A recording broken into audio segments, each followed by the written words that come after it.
The scream that tore through the Montana night sent every bird within half a mile scattering into the darkness. But Nolan Vaughn barely heard it over the thundering of hooves as the Delaney gang rode past his camp, leaving destruction in their wake. He emerged from behind the rocky outcropping where he had taken cover, watching the dust settle on the horizon as the outlaws disappeared toward the mountains. The small homestead they had just raided sat burning in the distance, flames licking up into the star-filled sky.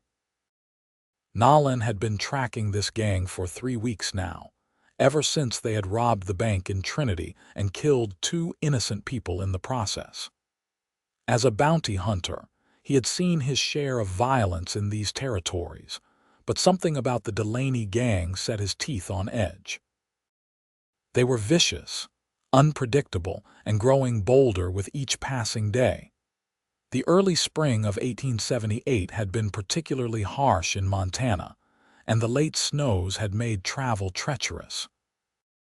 Nolan guided his horse, a sturdy chestnut mare named Sadie, carefully down the hillside toward what remained of the homestead.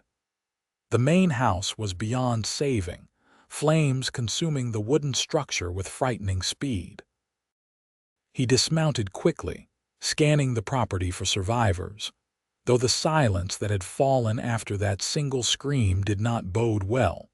The barn was untouched, and he checked there first, finding only frightened livestock. The chicken coop had been trampled, feathers drifting through the air like snow. Then he saw the smokehouse, a sturdy stone structure set back from the main buildings. The door hung slightly ajar, and something made him approach with caution, his hand resting on the pistol at his hip. He pulled the door open slowly, the hinges creaking in protest. The interior was dark, illuminated only by the distant fire's glow, and at first he thought it was empty. Then he heard a sharp intake of breath from the far corner, barely audible over the crackling of the burning house. "I am not going to hurt you," Nolan said quietly, keeping his hands visible as his eyes adjusted to the darkness. "The gang is gone. You are safe now." For a long moment, nothing happened. Then, gradually, a figure emerged from behind a row of hanging hams. She was young, perhaps in her early 20s, with long dark hair that had come loose from its pins and hung in tangled waves around her face. Her dress, once a practical gray calico, was torn at the shoulder, and her hands were scraped raw. But it was her eyes that caught him, wide and dark, filled with terror and something else he could not quite name. Determination, perhaps, fury. "They killed them," she whispered, her voice hoarse. "They killed all of them." Nolan felt his chest tighten. "Your family." She nodded, swaying slightly on her feet. He moved forward instinctively, catching her arm as her knees buckled. She flinched at his touch but did not pull away, as though all the fight had drained out of her in that single moment of acknowledgement. "We need to get you away from here," he said gently. "The fire could spread, and if they come back—" "They would not come back," she interrupted, her voice steadier now. "They got what they wanted, the money my father had been saving to expand the ranch. They knew exactly where to look." Her eyes met his, and he saw the realization dawn there, dark and bitter. Someone told them. Someone in Trinity told them about the money. Nolan helped her out of the smokehouse, keeping a careful eye on the surrounding darkness. The fire had begun to die down, having consumed most of the main structure, but the heat was still intense. He could feel it from 20 yards away, could smell the acrid smoke mixing with the cleaner scent of the pine forest that surrounded the property. "What is your name?" he asked, guiding her toward where Sadie waited patiently. "Diana," she said. "Diana Burton. This was my father's ranch. He built it from nothing 15 years ago when I was just a child." Her voice cracked slightly, but she did not cry. Nolan had the sense that she was holding herself together through sheer force of will, that if she let herself break now, she might never find all the pieces again. "I am Nolan Vaughn," he said. "I have been tracking the Delaney gang since Trinity. I am sorry I did not get here sooner." Diana looked at him then, really looked at him, as though seeing him for the first time. He knew what she saw: a man in his late 20s, weathered by years of hard living on the frontier, with brown hair that touched his collar and eyes the color of creek water. He was tall, lean, and probably looked as tired as he felt. "You are the bounty hunter," she said. "It was not a question. I heard about you in town. They said you were the only one willing to go after the Delaney gang. The only one foolish enough, more like," Nolan replied with a grim smile. "They are dangerous men and getting more so every day. How many were in your family?" He watched her throat work as she swallowed hard. "My father, my mother, my younger brother Thomas. He was only 16. The last words came out as barely a whisper. "I was in the Smokehouse checking the stores when I heard the horses. I thought it was neighbors coming to visit, but then I heard my father shouting and I knew.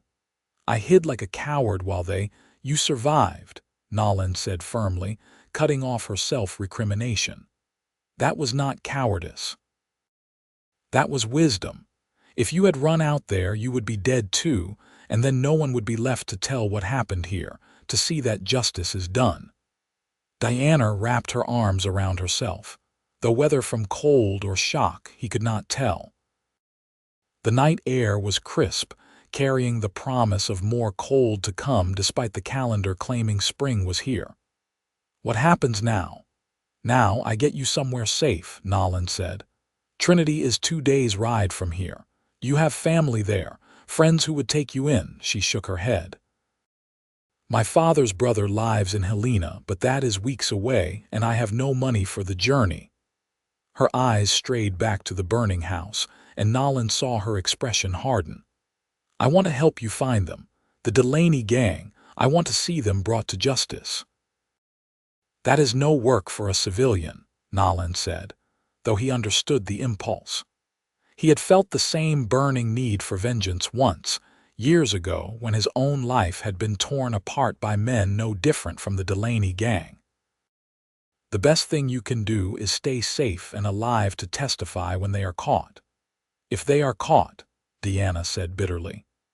"Everyone knows they have been raiding through Montana for 6 months now. How many more families will they destroy before someone stops them?" Nolan could not argue with that.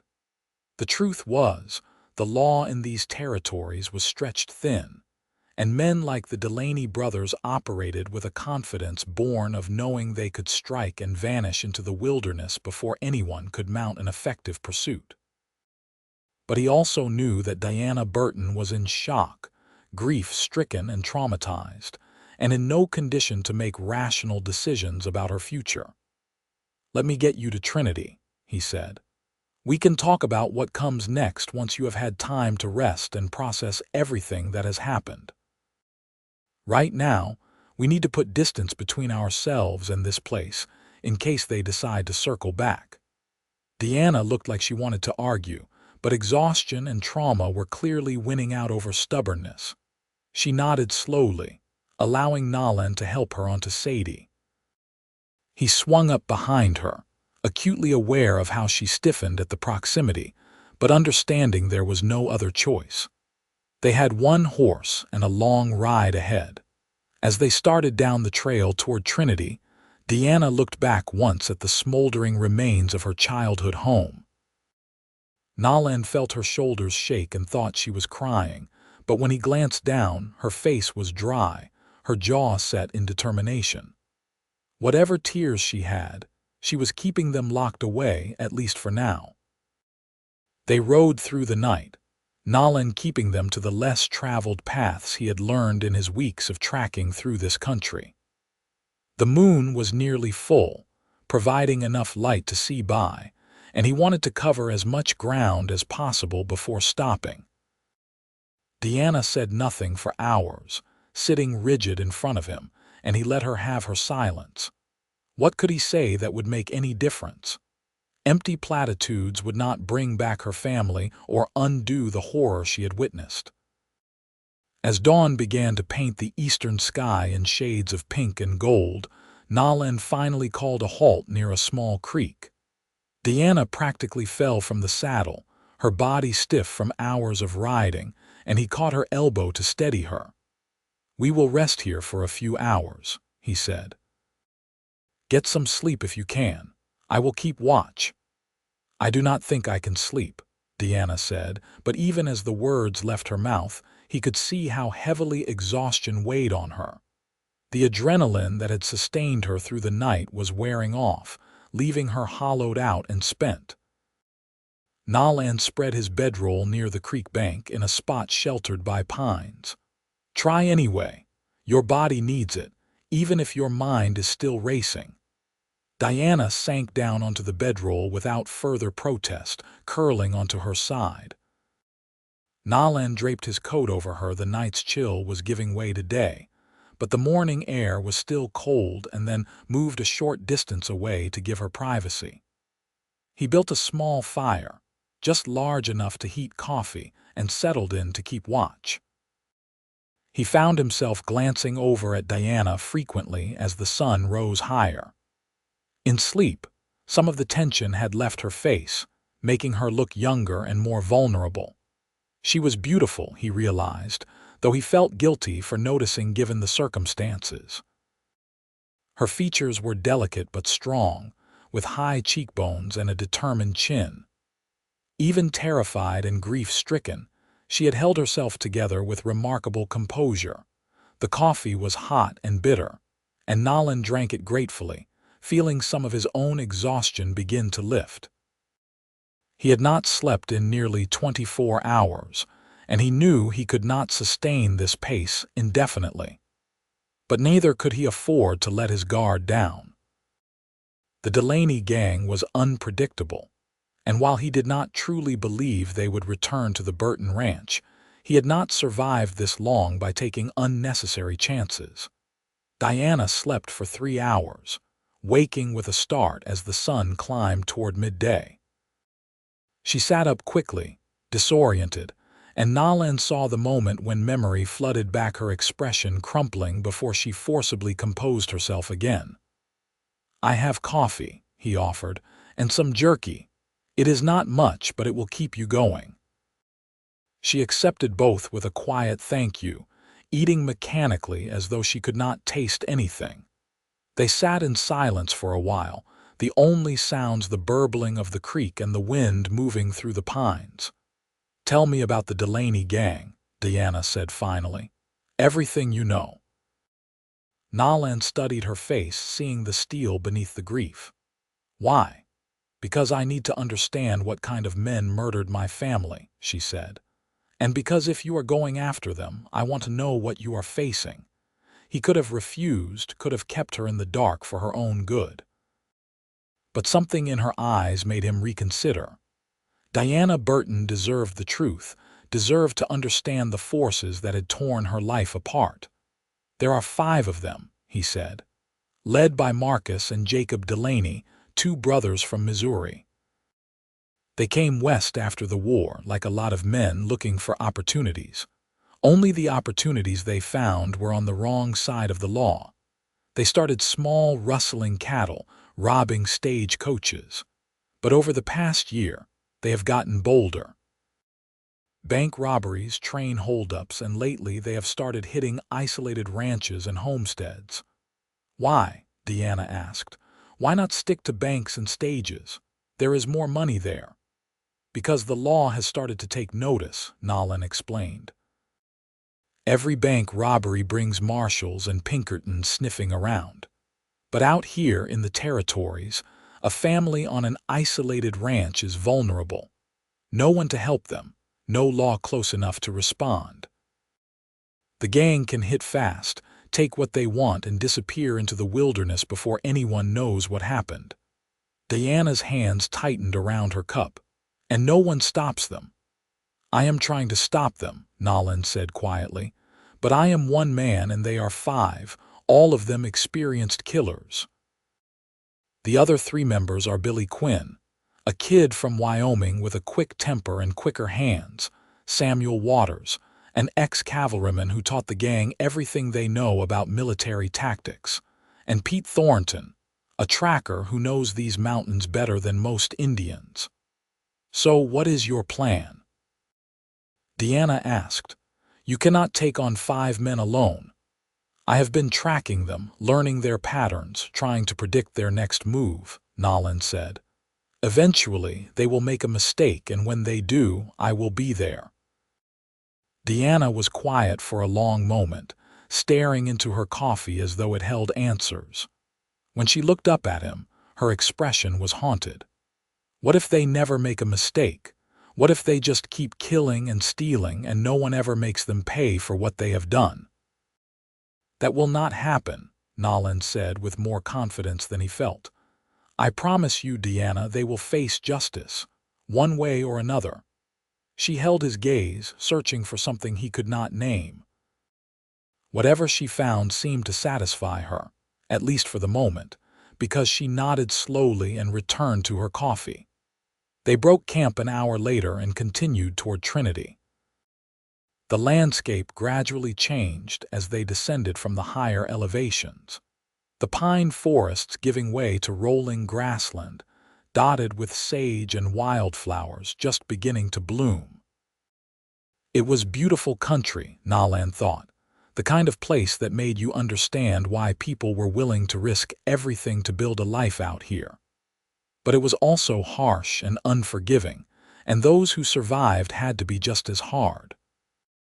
Diana spoke more as they rode, perhaps needing the distraction of conversation to keep darker thoughts at bay. She told him about growing up on the ranch, about her mother teaching her to read and cipher, about her father's dreams of building something that would last beyond his own lifetime.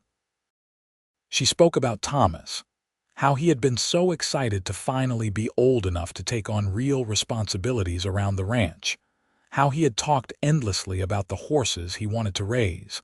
Nolan listened, offering few words but giving her his full attention. He understood that she needed this, needed to talk about them while they were still vivid in her memory, before time and grief began to blur the details. It was the same impulse that made people gather after a funeral, sharing stories and memories, trying to hold onto what had been lost. They reached Trinity late the following day, riding in as the sun set behind the mountains in a blaze of orange and purple. The town was small but growing, a collection of wooden buildings arranged along a single main street, with a church at one end and a saloon at the other, the full spectrum of frontier morality in one dusty road. Nolan guided Sadie toward the boarding house run by Mrs. Elizabeth Montgomery, a respectable widow who asked few questions and kept a clean establishment. He dismounted first, then helped Diana down, noting how her legs nearly gave way after so many hours in the saddle. Mrs. Montgomery met them at the door, her expression shifting from welcoming to concerned as she took in Diana's disheveled appearance and haunted eyes. "Nolan Vaughn," she said. "What have you brought me?" "This is Miss Diana Burton," Nolan said. "She needs a room and she needs it on credit for now." "I will stand good for the charges." The older woman's eyes sharpened with understanding. She had lived on the frontier long enough to read between the lines. "Come in, dear," she said to Diana, her voice gentling. "You look about dead on your feet. Let me get you settled, and then we will worry about everything else." Diana glanced at Nolan, something uncertain in her expression, and he realized she was reluctant to let him out of her sight. He was the only person she knew in Trinity now, the only connection to what had happened. "I need to see to my horse and check in with the marshal," he said. "But I will come by tomorrow morning. You are safe here. Mrs. Montgomery will take good care of you." Diana nodded slowly, and Mrs. Montgomery ushered her inside. Nolan stood on the porch for a moment, watching through the window as the widow led Diana upstairs, already talking in that brisk, maternal way of hers. It was good. Diana needed someone like that right now, someone who would fuss and care without asking too many painful questions. He led Sadie to the livery stable, where old Tom Preston took the reins with a nod. "She looks like she has had a hard couple of days," Tom observed, running experienced hands over the mare to check for injuries. "We both have," Nolan said. "Take good care of her. She has earned her oats and then some." His next stop was the marshal's office, a sturdy building that also served as the town's jail. Marshal Henry Cooper was sitting at his desk, working his way through a stack of paperwork by lamplight. He looked up as Nolan entered, his weathered face creasing into a frown. "Tell me you have good news," Cooper said, though his tone suggested he was not expecting any. "The Delaney gang hit the Burton ranch last night," Nolan said without preamble. "Killed the whole family except for one daughter who hid during the attack. The house is gone, they burned it." Cooper's frown deepened into something darker. "God damn it. James Burton was a good man. His wife Sarah was active in the church, and young Thomas." He shook his head. "How is the daughter holding up?" "As well as can be expected," Nolan said. "She is staying at Mrs. Montgomery's place. She will need to give a statement, but maybe give her a day or two before you press her for details." "Of course," Cooper said. He leaned back in his chair, which creaked ominously under his weight. "You know, the town council is putting pressure on me to do something about the Delaney gang. After they hit the bank here, people have been nervous. Now this. They are going to want blood." "So do I," Nolan said grimly. "But wanting it and getting it are two different things. I am close, Marshal. I have been tracking them long enough to have a sense of their patterns. They are going to slip up, and soon." Cooper did not look convinced. "Before or after they kill someone else's family?" It was a fair question, and one Nolan had no good answer for. "I am doing everything I can." "I know you are, son," Cooper said, his voice softening slightly. "But between you and me, I am not sure it is going to be enough. The Delaney gang operates like they know exactly how spread thin we are out here, like they know the law cannot be everywhere at once." "Miss Burton suggested something similar," Nolan said. "She thinks someone in Trinity is feeding them information, told them about her father's money." Cooper's expression turned thoughtful. "That would explain a lot. They have hit several places lately where they seem to know exactly what they were looking for and where to find it." He drummed his fingers on the desk. "But who, and how do we prove it?" "I do not know yet," Nolan admitted. "But it is worth keeping in mind." He left the marshal's office feeling more frustrated than when he had arrived. Every answer seemed to lead to more questions, and meanwhile, the Delaney gang was still out there, planning their next attack. Nolan had a room above the saloon, a Spartan space with a bed, a washstand, and little else. He cleaned up as best he could, washing away the smoke smell and trail dust, then fell into bed still thinking about Diana Burton's haunted eyes and the weight of a promise he was not sure he could keep. Morning came too quickly, pale light filtering through the thin curtains. Nolan dressed and headed to Mrs. Montgomery's boarding house, arriving just as the widow was serving breakfast to her guests. Diana sat at the table, looking small and lost despite the clean dress Mrs. Montgomery had clearly loaned her. Her hair had been brushed and pinned back, and the worst of the dirt had been scrubbed away, but nothing could hide the shadows under her eyes or the hollow expression on her face. She looked up when he entered, and something in her expression eased slightly. Relief, he thought, or perhaps just the comfort of a familiar face in an unfamiliar situation. "Good morning," he said, taking the seat across from her. Mrs. Montgomery appeared with coffee and a plate of eggs and biscuits, giving him a significant look that said they would talk later. "Good morning," Diana replied. Her voice was rough, as though she had spent part of the night crying, though her eyes were dry now. "Mrs. Montgomery has been very kind. She is good people," Nolan agreed. He ate mechanically, trying to figure out how to broach the difficult subjects that needed discussing. Marshall Cooper would want her statement. Arrangements would need to be made for her family's burial, though God knew what was left to bury. And then there was the matter of her future. She had no family nearby, no home, no money. Diana solved the problem by bringing it up herself. "I need to work," she said abruptly. "Mrs. Montgomery says I can stay here for a while, but I cannot just take charity. I need to earn my keep." "There is no shame in accepting help after what you have been through," Nolan said carefully. "No, but there is shame in wallowing," Diana replied, her voice firm. "My parents taught me that if you can work, you should work. Sitting around feeling sorry for myself will not bring them back or put food on my table." Nolan could not argue with that logic, though he worried it was too soon. "What kind of work are you looking for?" "Anything honest," Diana said. "I can cook, clean, mend, keep accounts. I grew up on a ranch, so I know my way around livestock if anyone needs help with that. I am not afraid of hard work." "Let me ask around," Nolan said. "Trinity is growing. There might be opportunities." They finished breakfast in silence, and then Nolan walked Diana to the marshal's office. Cooper was gentle with her, but the question still had to be asked, and Nolan watched Diana's composure crack as she recounted the details of that night. She held together until Cooper asked about finding the bodies, and then she broke, great heaving sobs that shook her whole body. Nolan found himself moving without thought, crossing to her side and offering his handkerchief.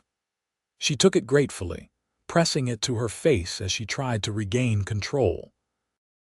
He rested a hand on her shoulder, a simple gesture of comfort, and was surprised when she reached up to grip his hand tightly, as though anchoring herself.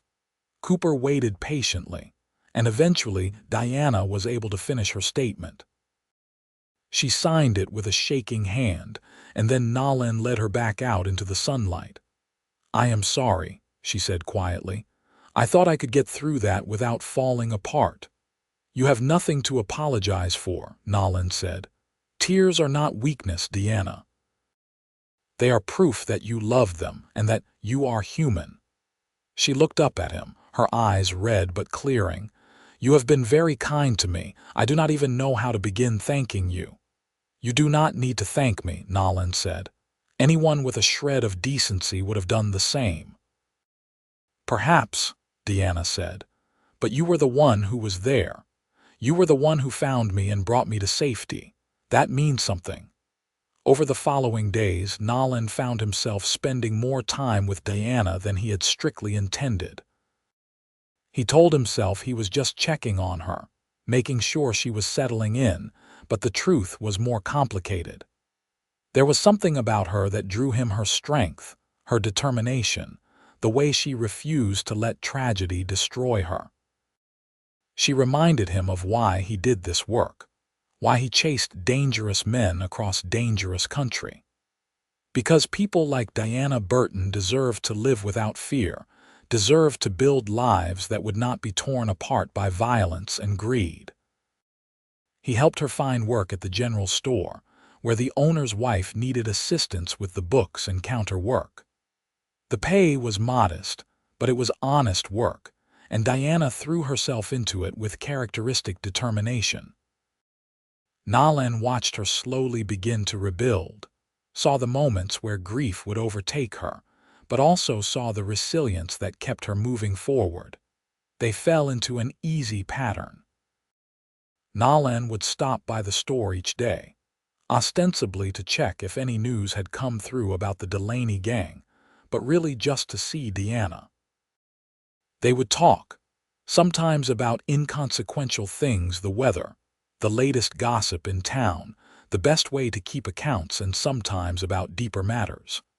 Diana told him more about her family, sharing memories that made them real to him in a way they had not been before. He found himself sharing pieces of his own past, things he rarely spoke about with anyone. He told her about growing up in Texas, about how his father had been a ranger who died tracking outlaws when Nolan was just 16, about how his mother had remarried a few years later, and Nolan had struck out on his own, following in his father's footsteps as a lawman and eventually as a bounty hunter. About the satisfaction of bringing criminals to justice, but also the loneliness of a life spent always moving, never settling anywhere long enough to call it home. Diana listened to his stories with the same attention he gave to hers, and Nolan found himself looking forward to these conversations more than he cared to admit. There was something restful about her presence, something that eased the constant vigilance that had become second nature to him. But he could not afford to forget why he was in Trinity. The Delaney gang was still out there, and Nolan spent his days following leads, talking to informants, trying to piece together where they might strike next. Marshal Cooper shared what information came through official channels, but it was never enough, never quite in time to prevent the next attack. 3 weeks after the Burton Ranch burned, news came of another raid at a trading post 40 miles north of Trinity. The owner and his son killed, the place ransacked. Nolan rode out immediately, Diana's face haunting him as he pushed Sadie hard over rough terrain. He arrived to find much the same scene as before: death and destruction, and no sign of the gang except the tracks they left behind. He followed those tracks for 2 days before losing them in rocky country, where even Pete Thornton's trail craft could not leave clear signs. Frustrated and exhausted, Nolan returned to Trinity empty-handed, feeling the weight of failure pressing down on him. Diana was waiting when he rode in, standing on the porch of the boarding house as though she had been watching for him. She took one look at his face and seemed to understand immediately. "You did not catch them," she said. "It was not a question." "No," Nolan said, dismounting wearily. "Lost their trail in the high country. They are ghosts." "They are not ghosts," Diana said firmly. "They are men, and men can be caught. You will get them, Nolan. I believe that." He wanted to share her confidence, but right now, all he felt was tired. "Your faith in me might be misplaced." Diana stepped closer, and Nolan caught the scent of lavender soap, he realized, or maybe sachets misses. Montgomery used to keep the linens fresh. It was a peaceful smell, at odds with the violence that seemed to permeate his life. "My father used to say that the measure of a man was not in never failing, but in how he responded to failure," Diana said. "You are still trying, still fighting, even when it would be easier to give up. That matters." Nolan met her eyes and saw something there that made his breath catch: warmth, admiration, and something else he did not dare name. In that moment, standing in the fading light with dust still clinging to his clothes, he realized that his feelings for Diana Burton had grown beyond simple compassion or duty. He cared for her, deeply and genuinely, in a way that both thrilled and terrified him. "Diana," he began, not sure what he was going to say, but she shook her head gently. "You are exhausted," she said. "Go get some rest. We can talk tomorrow." He nodded, not trusting his voice, and led Sadie toward the stable. But he could feel Diana watching him go, and that knowledge warmed something in his chest that had been cold for a very long time. The next morning brought rain, a steady spring downpour that turned Trinity's main street into a ribbon of mud. Nolan woke to the sound of it drumming on the roof, a soothing rhythm that almost lulled him back to sleep. Almost, but not quite. His mind was already racing, turning over everything he knew about the Delaney gang, looking for patterns, searching for the mistake Cooper had said would eventually come. The gang favored isolated targets, places where they could strike quickly and escape before the law arrived. They seemed to have insider information, knew where to find money and valuables. They operated in a roughly circular pattern, never hitting the same area twice in quick succession, which meant Nolan sat up suddenly, reaching for the rough map he had been keeping, marking each known attack. If the pattern held, they should be moving south now, toward the area between Trinity and the territorial border. There were several prosperous ranches in that region, and a small mining operation that had recently struck silver. Any of those would be tempting targets for the gang. He dressed quickly and splashed water on his face, then headed out into the rain. Marshal Cooper's office was his first stop, and he found the lawman already at his desk, looking over wanted posters. "I think I know where they will hit next," Nolan said without preamble, spreading his map on Cooper's desk and explaining his reasoning. The marshal studied the map, his expression skeptical. "That is a lot of territory to cover, even if you are right about them moving south." "It is," Nolan agreed, "but it is better than waiting for news of another massacre. If I position myself in this area," he pointed to a spot on the map, "I can watch the main approaches to the most likely targets." "And if you are wrong?" Cooper asked. "If they hit somewhere else while you are sitting in the wilderness watching empty trails?" "Then I am wrong," Nolan said. "But I do not think I am. I have been tracking them long enough to have a sense of how they operate. This is where they will be." Cooper sighed, leaning back in his chair. "All right, but take a deputy with you. I will not have you trying to take on 5 armed outlaws by yourself." "I work better alone," Nolan said. "And you will work with a deputy or you will not work at all," Cooper said flatly. "I mean it, Vaughn. I appreciate what you are doing, but I am not sending you out there to get killed. Will Henderson is young, but he is steady, and he is a good shot. Take him." Nolan wanted to argue but recognized the set of Cooper's jaw. The marshal would not budge on this, and truth be told, maybe he was right. If Nolan did manage to locate the gang, another gun would not hurt. "Fine," he said. "When can Henderson be ready to ride?" "Give him a few hours to get his gear together and say goodbye to his mother," Cooper said. "She worries." Nolan spent those hours gathering supplies and checking his weapons. He was tightening the cinch on Sadie's saddle when Diana appeared, a shawl wrapped around her shoulders against the rain. "Mrs. Montgomery said you were leaving again," she said. "I might have a lead on the gang," Nolan explained. "I will be gone a week, maybe 2. Diana was quiet for a moment, rain dripping from her shawl. "Be careful," she finally said. "I know you need to do this, but be careful." There was more than casual concern in her voice, and Nolan felt that pull again, that strange new gravity that seemed to draw him to her. "I will be," he promised.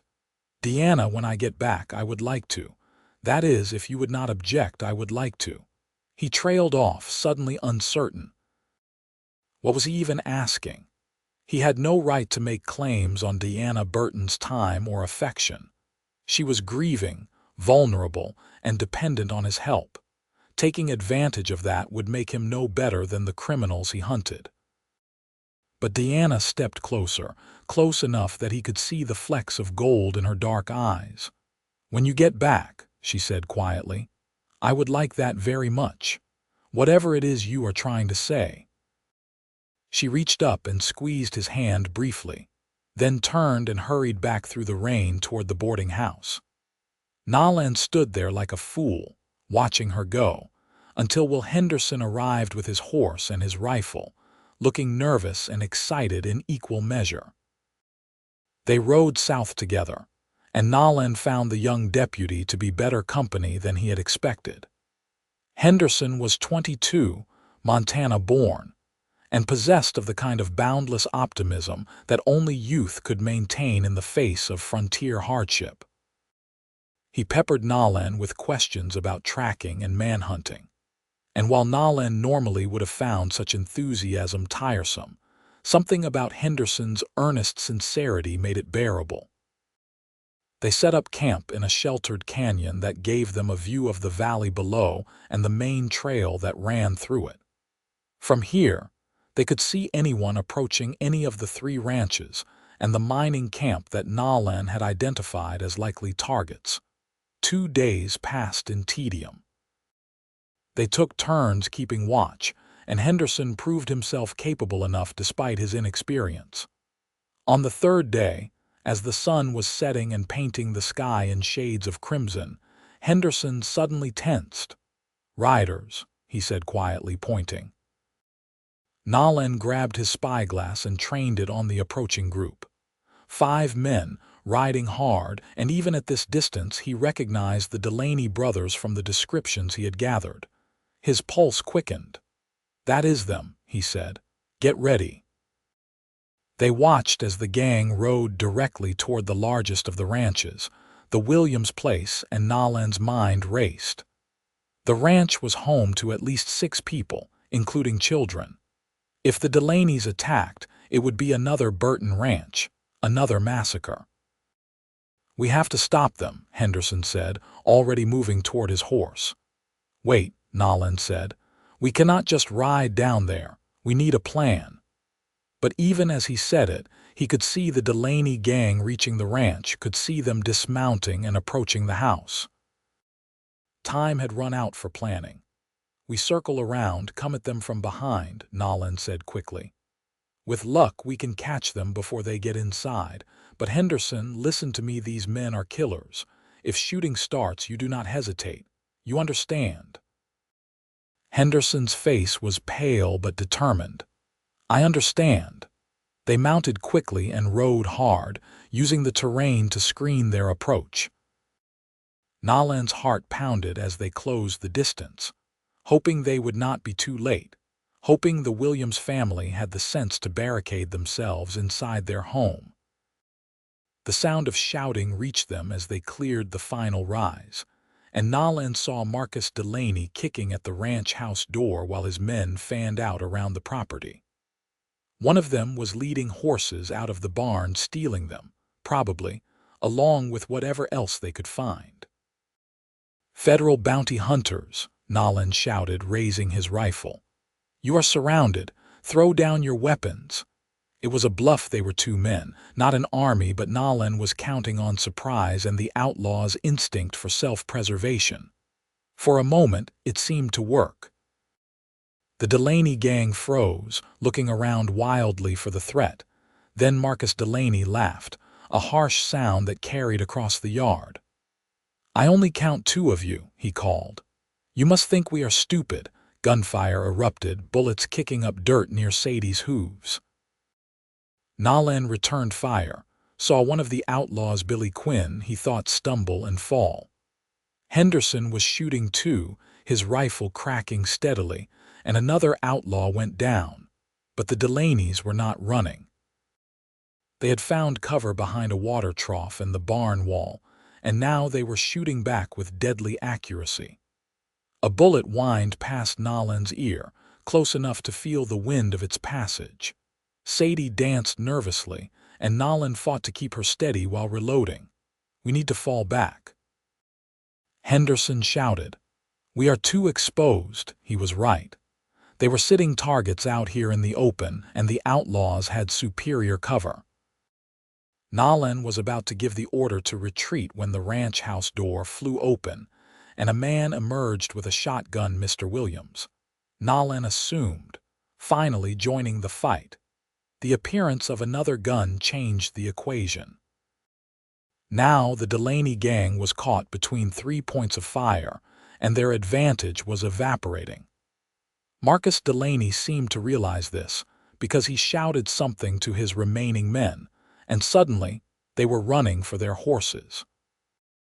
Nolan spurred Sadie forward, trying to cut them off, but Samuel Waters turned in his saddle and fired, and Sadie screamed and stumbled. Nolan barely managed to kick free of the stirrups before she went down, her front leg buckling. He hit the ground hard, the impact driving the air from his lungs. Through the haze of pain and breathlessness, he saw the Delaney gang thundering away, disappearing into the growing darkness. Henderson rode past him in pursuit, but Nolan knew it was futile. The outlaws had too much of a head start, and night was falling fast. He managed to get to his feet, his ribs screaming in protest, and stumbled to where Sadie lay. The mare was thrashing, trying to stand, and Nolan saw the blood spreading across her shoulder. The bullet had caught her high, and while it did not look immediately fatal, she could not put weight on the leg. "Easy, girl," he murmured, running his hands over her neck. "Easy now." Mr. Williams appeared at his side, his shotgun still in hand but no longer raised. "That was some shooting," he said. "You and your friend likely saved our lives. Is your family all right?" Nolan asked, scared but unhurt, "thanks to you." Williams looked down at Sadie. "That is a bad wound. She will not be riding anywhere soon." Nolan felt sick. Sadie had been with him for 3 years, a faithful companion through countless dangerous miles. "She needs a veterinarian." "Closest one is in Trinity," Williams said, "but you are welcome to keep her in my barn while she heals. It is the least I can do." Henderson returned as they were helping Sadie into the barn, his face flushed with frustration. "Lost them in the dark. I am sorry, Nolan." "You did what you could," Nolan said. He was taking stock of their success, limited as it was. 2 of the Delaney gang were dead. He had checked the bodies, and confirmed that Billy Quinn and Pete Thornton would not be troubling anyone again. That left the Delaney brothers and Samuel Waters, still dangerous, but with their numbers significantly reduced. They spent the night at the Williams Ranch, and Nolan gratefully accepted the woman's ministrations to his bruised ribs. In the morning, Mrs. Williams fed them a breakfast large enough for twice their number, insisting they needed their strength. "You boys are heroes," she said firmly, brooking no argument. "You stopped those devils from hurting my family. Anything you need, you just ask." What Nolan needed was a horse, and Mr. Williams solved that problem by offering to sell him one of his own at a fair price, payable whenever Nolan got around to it. It was a generous offer, and Nolan accepted gratefully. They rode back to Trinity with the bodies of Quinn and Thornton tied across their saddles, grim proof of their partial success. Word had somehow preceded them, and a crowd gathered as they arrived. Marshal Cooper met them on the street, his expression equal parts relief and frustration. "You took a hell of a risk," he said, though his tone was more resigned than angry. "But you got 2 of them. That is more than anyone else has managed." Diana pushed through the crowd, her face pale, and Nolan dismounted carefully, his ribs protesting the movement. She stopped in front of him, her eyes searching his face. "You are hurt," she said. "Just bruised," Nolan assured her. "Nothing that will not heal."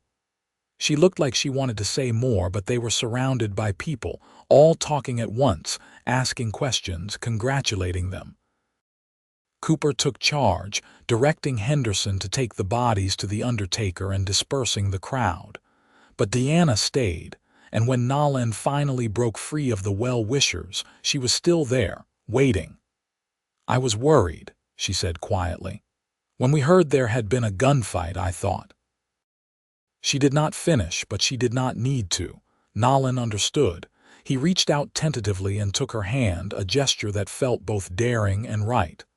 "I am all right," he said. "And we hurt them, Diana. We took 2 of the 5. The odds are getting better." She gripped his hand tightly. "But there are still 3 left.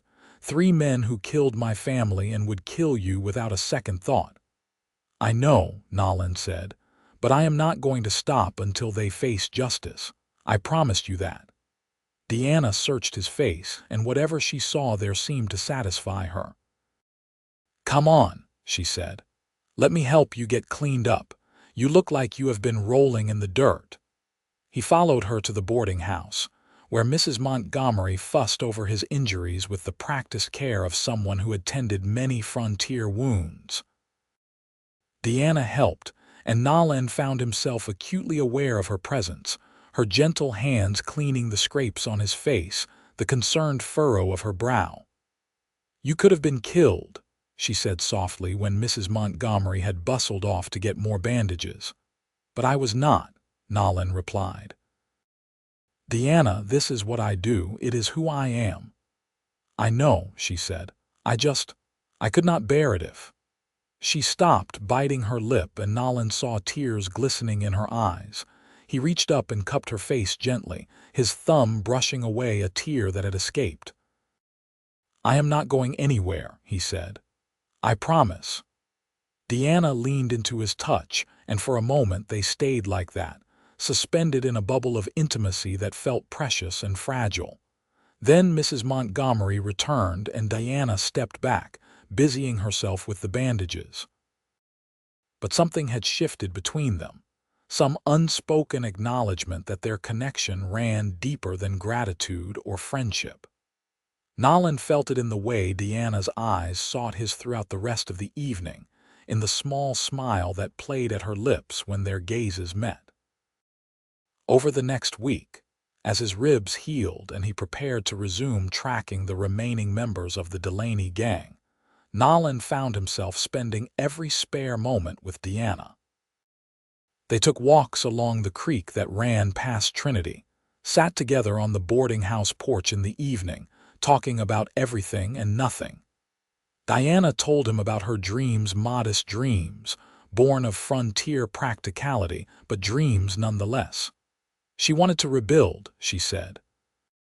Not the ranch that was gone forever, along with the family who had created it, but something of her own. Maybe a school, teaching children to read and cipher, or perhaps a business of some kind, something that would give her independence and security. Nolan found himself sharing his own dreams, ambitions he had not voiced even to himself. He was tired, he admitted, tired of the constant moving, the violence, the loneliness. He wanted something more, something stable. But he did not know how to stop, did not know what he would do if he was not hunting criminals. "You could be anything you wanted," Diana said. "You are smart and capable. You could settle down, maybe buy some land, raise horses like my brother wanted to do. Is that what you would want?" Nolan asked, the question out before he could stop it. Someone who raised horses. Diana looked at him, and in the fading light her eyes were very dark. "I would want someone who was happy," she said. "Someone who had found peace. The rest would not matter." They were sitting close enough that Nolan could feel the warmth radiating from her, could smell that lavender scent that had become so familiar. He reached out slowly, giving her time to pull away, and when she did not, he took her hand, lacing their fingers together. "Diana," he said, "I think you know how I feel about you, but I need to finish this. I need to see the Delaney gang brought to justice, for your family and for everyone else they have hurt. Once that is done, once I know you are truly safe, then we can talk about the future. About what we both want." Diana squeezed his hand. "I can wait," she said simply. "Just promise me you will be careful, promise me you will come back." "I promise," Nolan said, and sealed it with a kiss, gentle and chaste, a first kiss that held the promise of many more to come. News of where the remaining Delaney gang members might be hiding came from an unexpected source, a traveling salesman who had stopped in Trinity, and mentioned seeing 3 men matching their description at a rough camp in the mountains west of town. Marshal Cooper wanted to lead a posse to investigate, but Nolan argued against it. "They will see a posse coming from miles away," he said. "Let me go alone. I can scout their camp, confirm it is them, and then we can plan a proper ambush." Cooper was reluctant, but Diana surprised them both by speaking up. "Nolan is right," she said. "The Delaney gang has evaded capture this long because they are cautious. They will run if they sense a trap." The marshal looked between them, something knowing in his expression. "All right," he said finally. "But you report back within 3 days, Vaughn. If I do not hear from you by then, I am coming looking with every man I can muster." Nolan left the next morning, riding the horse he had purchased from Williams, a sturdy bay gelding he had named Ranger. Deanna walked with him to the edge of town, her expression worried but resolute. "3 days," she said. "I will be counting." 3 days, Nolan agreed. He dismounted and pulled her into an embrace, holding her close for a long moment. "When this is over, we will have that talk about the future. And Deanna, I love you. I should have said it before, but I love you." Deanna pulled back just enough to look up at him, her eyes shining. "I love you too," she said. "So you had better come back to me, Nolan Vaughn, or I will never forgive you." He kissed her then, longer and deeper than before, pouring everything he felt into that kiss. When they finally broke apart, both were breathing hard, and Nolan had to force himself to mount Ranger and ride away. Looking back, he saw Deanna standing there watching, one hand raised in farewell, and he carried that image with him as he rode into the mountains. The salesman's directions were good, and by late afternoon, Nolan had found the camp. He approached carefully, leaving Ranger tied well back from the sight, and worked his way through the trees until he could observe without being seen. There they were, Marcus and Jacob Delaney, and Samuel Waters, sitting around a fire, passing a bottle between them. They looked haggard, worn down by weeks on the run, and they were arguing, their voices carrying clearly in the still mountain air. "We should head for Wyoming," Marcus was saying. "Start fresh somewhere the law is not looking for us. Run away like cowards," Jacob sneered. "I say we hit Trinity. Show them they cannot come after us without paying a price."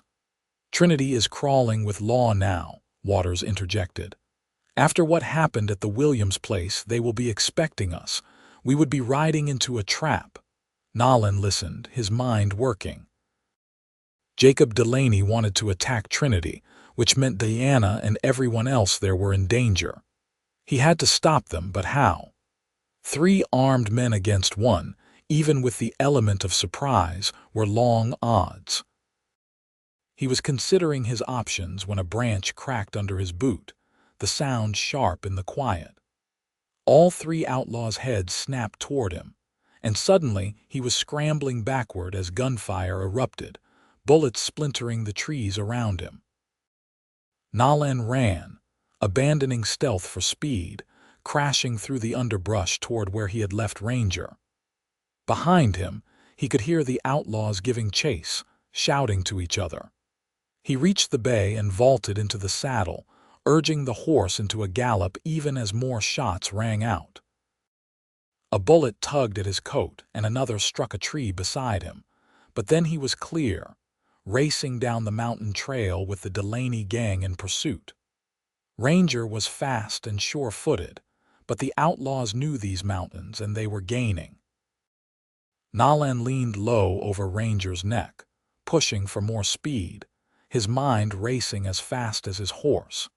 If he could lead them back toward Trinity, toward Cooper and his deputies, he could turn this chase into an ambush. But he had to stay ahead of them long enough to make it there. The miles blurred together, the sun sinking toward the horizon, and still the chase continued.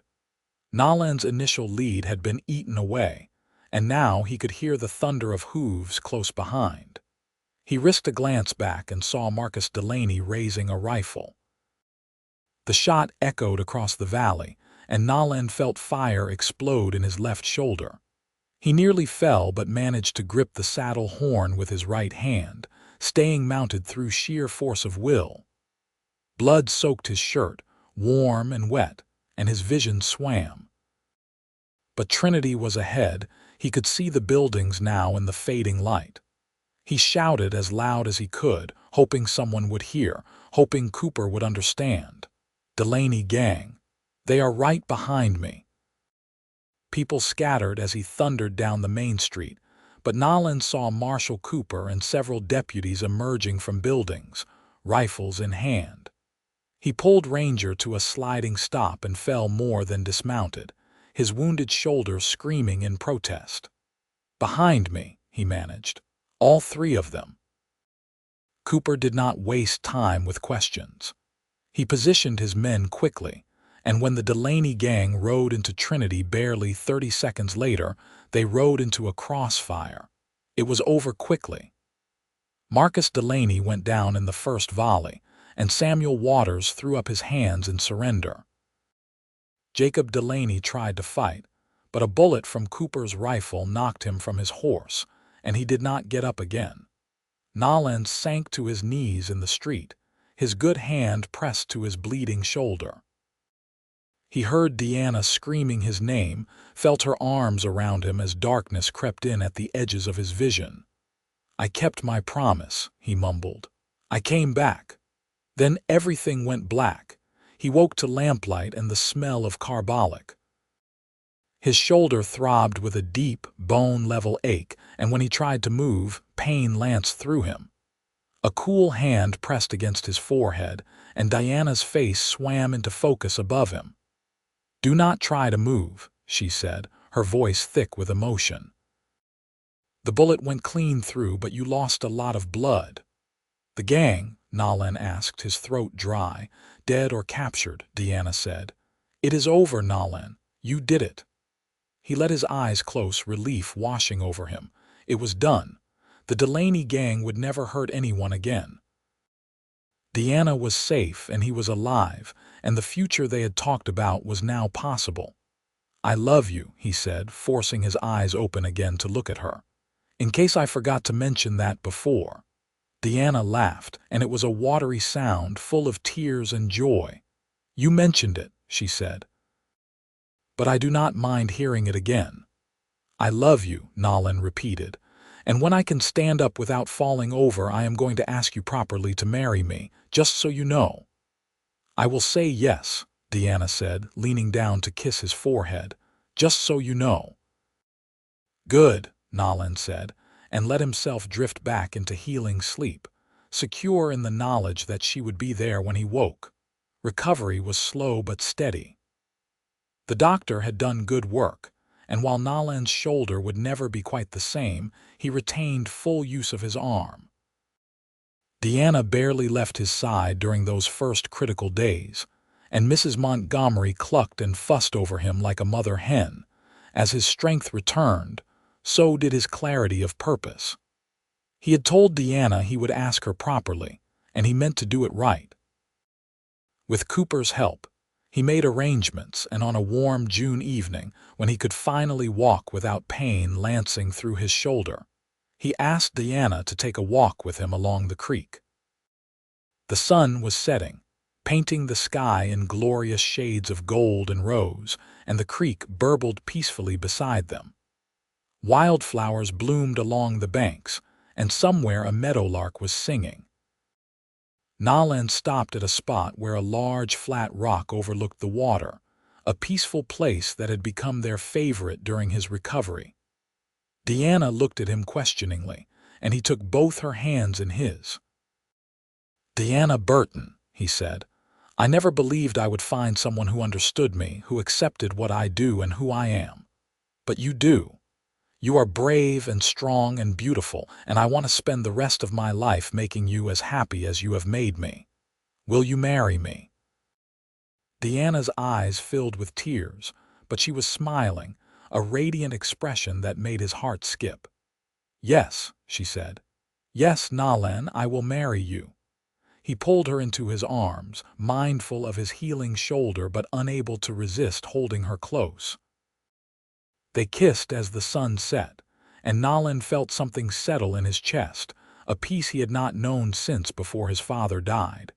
This was what he had been searching for all these years without knowing it, not justice or vengeance, but connection. Love. Home. They were married a month later in Trinity's small church, with Marshall Cooper standing as Nolan's best man and Mrs. Montgomery weeping happily in the front pew. It was a simple ceremony, attended by most of the town, and when Nolan slipped the gold ring onto Diana's finger, he felt like the luckiest man in the Montana Territory. For their wedding present, Mr. Williams offered to sell them a section of land adjoining his ranch at a price they could afford over time. It was good grazing land with a creek running through it, and while there were no buildings yet, Nolan could see the potential. "We could build something here," he said to Diana as they stood surveying their new property.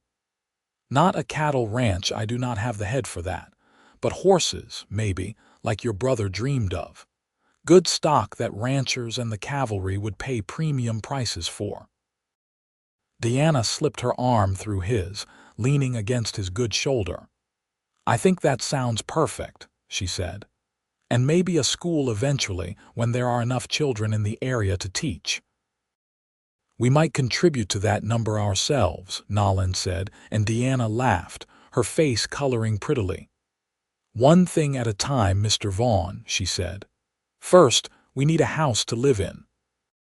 They built that house together over the summer, with help from neighbors and friends who were happy to assist. It was not large or fancy, but it was solid and weather-tight, with a good stone fireplace that Nolan built himself, mortaring each rock with care. When it was finished and they moved in, Diana stood in the main room and turned in a slow circle, taking it all in. "It is perfect," she said. "Our home, our fireside." Nolan wrapped his arms around her from behind, resting his chin on top of her head. "I gave you my fireside forever," he said. "The night I found you in that smokehouse, I did not know it yet, but you became mine and I became yours.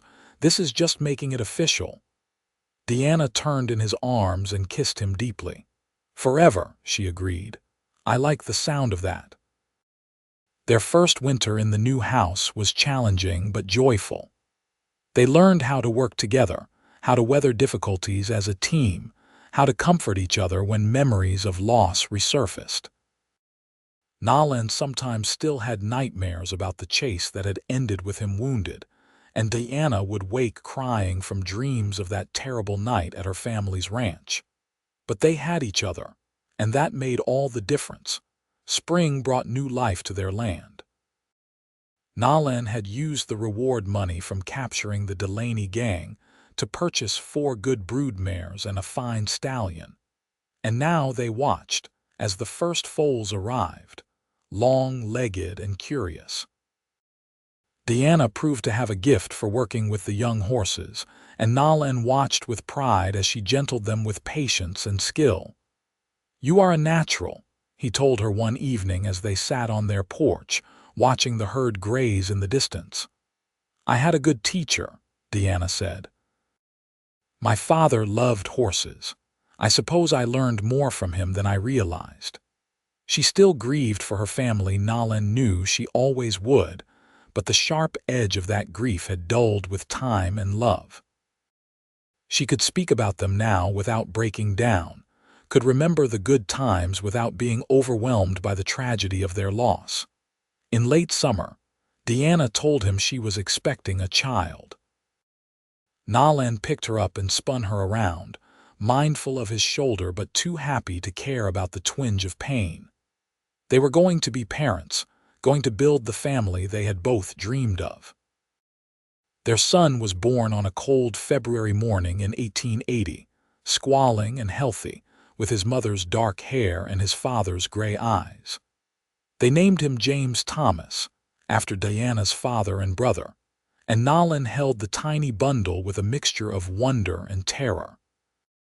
"I do not know how to be a father," he confessed to Diana as she rested in their bed, exhausted but glowing. "You will learn," Diana said, "the same way we have learned everything else together." She was right. Nolan proved to be a devoted father, and as James grew from infant to toddler, their home filled with laughter and love. The horse breeding business thrived, and they gained a reputation for quality stock across the territory. Nolan no longer took on dangerous bounty work, though he occasionally helped Marshal Cooper with less risky tasks. He had found the peace he had been seeking, the sense of purpose that came not from vengeance, but from building something good.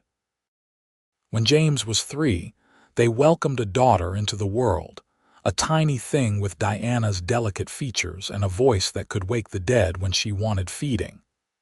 They named her Sarah, after Diana's mother, and she proved to be as strong-willed as her namesake. Diana opened her school when Sarah was a year old, teaching the children of nearby ranches and homesteads in a converted section of their barn. It started with just 5 students, but grew each year as word spread about Mrs. Vaughn's skill as a teacher. She taught them reading, arithmetic, history, and geography, giving them tools to build better lives. Nolan would sometimes stop his work to watch through the window, seeing Diana at the blackboard with her pupils arranged on benches before her, and feel his heart swell with pride and love. This woman who had lost everything had rebuilt with grace and determination, had taken her tragedy and transformed it into something beautiful. The years flowed past like the creek that ran through their property, sometimes placid, sometimes turbulent, but always moving forward. James grew tall and serious, with a gift for handling horses that surpassed even his mother's. Sarah proved to be bookish and clever, always with her nose in whatever reading material she could find. They added a 3rd child to their family, a son they named William, who was all mischief and laughter from his first breath. On their 10th wedding anniversary, Nolan and Diana stood on their porch as the sun set, watching their children play in the yard. The house had been expanded twice to accommodate their growing family, and the horse operation now employed 3 hired hands. The school had moved into its own building, a neat structure that Diana had designed herself. "You ever regret it?" Diana asked quietly. "Giving up the bounty hunting, settling down?" Nolan turned to look at her, seeing the woman who had stolen his heart that terrible night when he found her sheltering in a smokehouse, terrified and alone. The years had only made her more beautiful in his eyes, had added depth and wisdom to her beauty. "Not for a single moment," he said. "You and the children, this life we have built, it is more than I ever dreamed of having. You gave me everything, Diana." "We gave each other everything," Diana corrected, taking his hand. "That night you found me, I thought my life was over. I thought there was nothing left but grief and emptiness. But you showed me that even after terrible loss, there can be new beginnings. You gave me hope when I had none, and then you gave me love and a home and a future. You gave me your fireside forever, and it has kept me warm ever since." Nolan pulled her close, pressing a kiss to her temple. "Forever is not long enough," he said, "but it is a good start." They stood like that as darkness fell and the stars emerged, their children's laughter floating on the evening air, the smoke from their chimney rising into the Montana sky. The past could not be changed or forgotten, but it could be honored through the living. Diana's family would never be forgotten as long as James and Sarah and William carried their names and their legacy forward.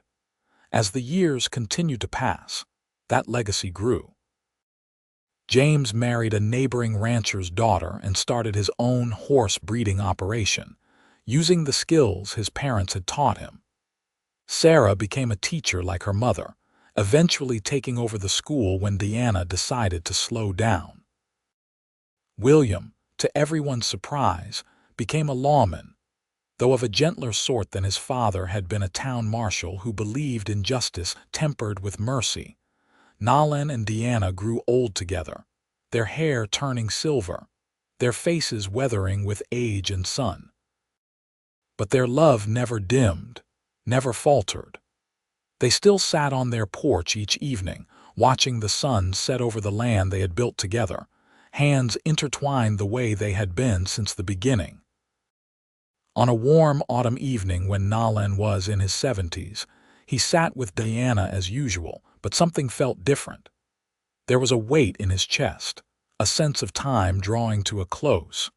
He was not afraid. How could he be, having lived such a full and joyful life? But he needed to say something while he still could. "Diana," he said quietly, "thank you." She looked at him, her dark eyes still sharp despite her age. "For what, my love?" "For everything," Nolan said.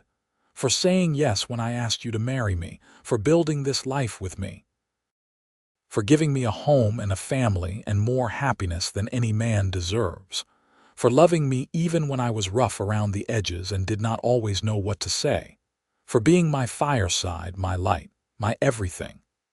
Tears spilled down Diana's weathered cheeks, but she was smiling. "You saved my life," she said. "In every way a person can be saved. I was broken and lost, sheltering in that smokehouse, waiting for my life to end. But you found me, Nolan. You found me and gave me a reason to keep living. You gave me your fireside forever, and I have been warm and safe and loved every single day since. Thank you for that. Thank you for choosing me." "I would choose you again," Nolan said. "In every life, in every circumstance. You are my heart, Diana Vaughn." "And you are mine," Diana whispered. They sat together until the stars emerged, until the chill of evening drove them inside to the fireplace Nolan had built with his own hands so many years ago. They sat before those flames, wrapped in blankets, holding each other the way they had through countless nights, and Nolan thought about all the moments that had led them here. A scream in the darkness, a smokehouse door opening, a frightened woman emerging from the shadows, a promise to bring justice and keep her safe, a slow growing love that had transformed both their lives. It had been enough, more than enough. It had been everything. Nolan Vaughn passed peacefully in his sleep that night, Diana's hand in his, their grown children and grandchildren sleeping in nearby rooms. He went with a full heart and no regrets, knowing he had lived well and loved completely. Diana followed him 3 years later, having lived to see her grandchildren grown and starting families of their own. She died as she had lived with grace and strength, and was laid to rest beside Nolan on a hillside overlooking the land they had built together. Their stone reads simply, "Nolan and Diana Vaughn." He gave her his fireside forever, and she kept it burning bright. The Vaughn Ranch continued for generations, a testament to what two people could build when they chose love over fear, hope over despair, future over past. The original homestead, the house with the stone fireplace, was maintained by their descendants, kept as a reminder of where it all began. And sometimes, on quiet evenings when the sun set over the Montana mountains in shades of gold and crimson, people swore they could see two figures sitting on that old porch, hands intertwined, watching the day end together the way they had for 50 years. A cowboy and the woman he found sheltering in a smokehouse, bound together by tragedy, joined by love, and eternal in the way that only true love stories can be. Their fireside burned forever, warming all who came after, a beacon of hope that even in the darkest moments, love can find a way. That broken things can be mended, that new beginnings are always possible. That one act of kindness, one cowboy stopping to help one terrified woman, can ripple outward through time, touching lives yet unborn, proving that love in the end conquers all. The end.